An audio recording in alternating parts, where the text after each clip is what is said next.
Hi guys, doing a video here on the brake calipers on the 155. See, these are horrible, looks like they're at the end of the life, but hopefully we can revive them.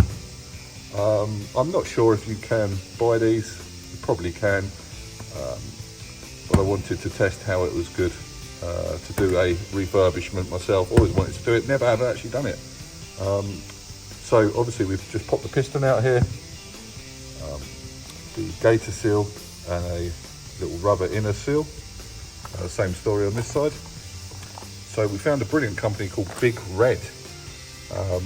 Obviously have matched our 155 to this one. So we've got new pistons, new inner seals, new gators, and these gators to go on the sliders. These are going to go off and be blasted, and then I can give them a good lick of paint. I think we're going to go with a classic red because the rears are, and then I will rebuild with the seals, let you know how that gets on, and hopefully they'll be as good as new on the next video.